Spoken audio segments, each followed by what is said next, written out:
MK Stalin, DMK chief and Tamil Nadu chief minister made a pitch to bring together various opposition parties with his meet on social justice this Monday.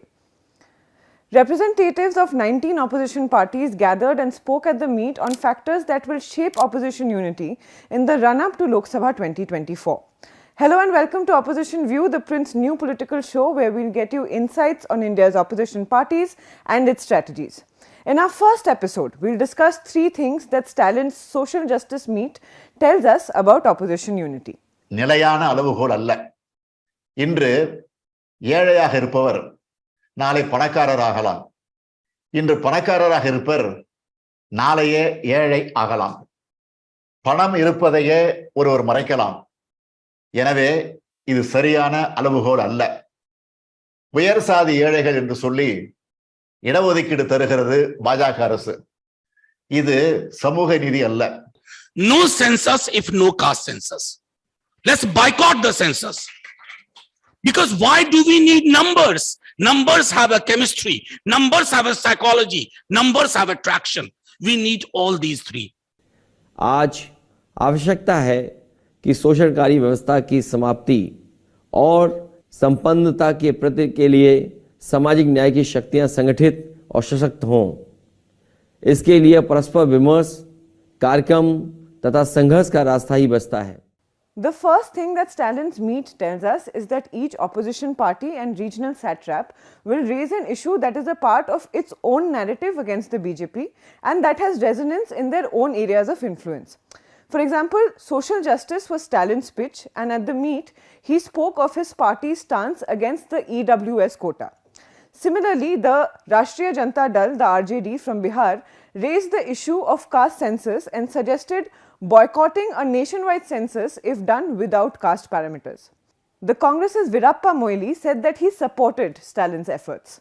Similarly, if we look at earlier instances where key opposition leaders have reached out to other opposition players, we see a similar pattern.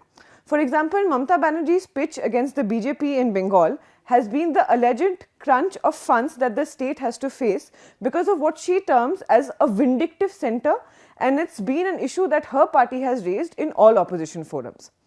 Recently, Arvind Kejriwal of the Aam Aadmi Party had also written to 8 non-BJP opposition leaders to unite against the misuse of agencies like the Enforcement Directorate and the CBI. Now, last week I was speaking to a MP from a regional opposition party who explained that presently there are two parallel conversations that are going on when it comes to opposition unity.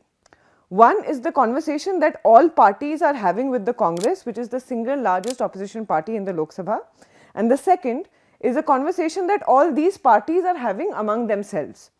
Stalin's meet is what an united opposition would look like, with a few aberrations as pointed out by TMC MP Derek O'Brien, who was one of the first speakers at the event. 2 or 3 political parties who don't want to fight the BJP. This is not the time to sit on the fence. I would humbly appeal to Mr. Naveen Patnaik and the Biju Janata Dal. You've got to be here, sir. We together, Mr. Jagan Reddy of the YSR. And I know we keep saying this is not a political platform. Of course, all these are political platforms, and let's not shy away, because now is not the time to be gray. Now is the time to be black or white. Derek's statement brings us to the second facet of opposition unity that Stalin's meet reveals, that it will be some time before all parties can iron out their differences and come together. The Biju Janata Dal and the YSRCP that are not a part of the BJP-led NDA alliance but tend to side with the BJP were invited by Stalin for the meet and they gave it a miss. These two parties, though they have their occasional rift with the BJP, have never been a part of a major opposition show. More importantly, their cold relationship with the Congress haven't showed any sign of thawing. However, this does not mean that the BJD and the YSRCP does not have individual relationships with other opposition parties. Recently, chief of Derek O'Brien's party, the Trinamool Congress, Mamata Banerjee, met Naveen Patnaik and both termed it a courtesy meeting. Stalin and Andhra Pradesh Chief Minister Jagan Mohan Reddy also have a good working equation. But both these parties refuse to be a part of a larger opposition front. Then there are parties like the BRS, the AAP and even the TMC for that matter that have a good relationship with each other but not with the Congress party.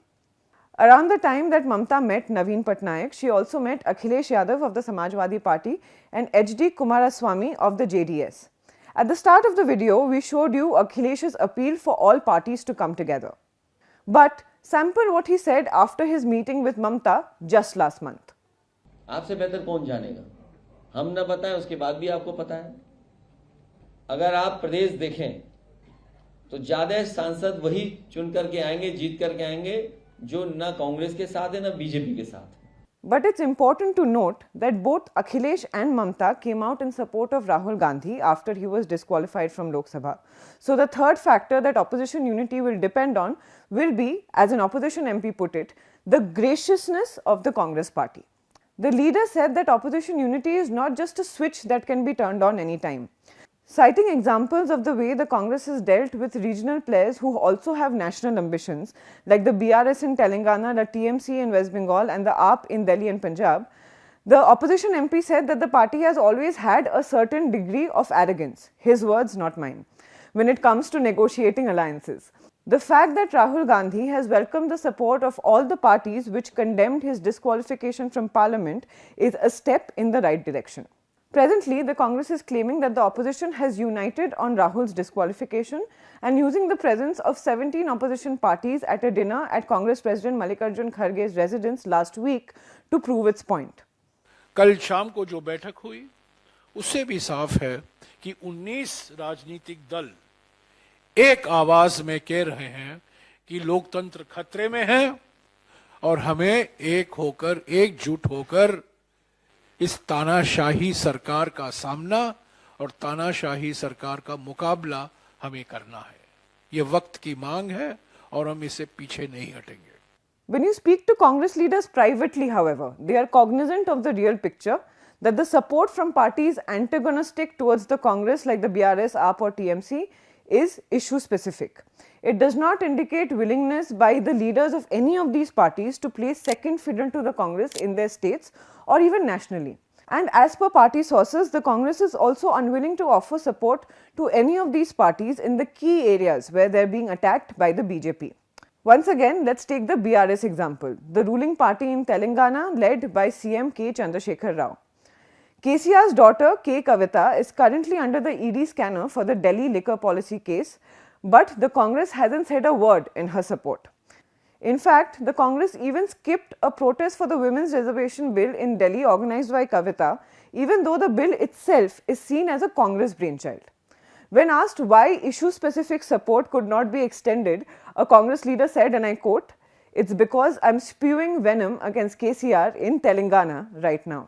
It's the same with the Aam Aadmi Party. Take a look at what the Congress had to say when top AAP leaders and Delhi ministers Manish Sisodiya and Satyendra Jain were arrested by the CBI and ED in the same Delhi liquor policy case.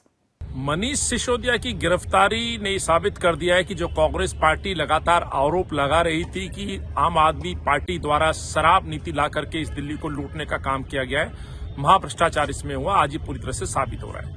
देखना ये है कि इस भ्रष्टाचार का जो mastermind है, यानी कि दिल्ली का मुख्यमंत्री, वो कब सलाखों के पीछे जाएगा या ईडी सीबीआई उनसे कब जांच और पूछताछ करेगी. What is important to note here again is that when Rahul was convicted, Aam Aadmi Party leader and Delhi Chief Minister Arvind Kejriwal was the first to condemn it. With about a year to go for the big Lok Sabha polls, these dynamic opposition equations will keep changing and we'll keep reporting on all of it. For now, thanks for watching this episode of Opposition Review.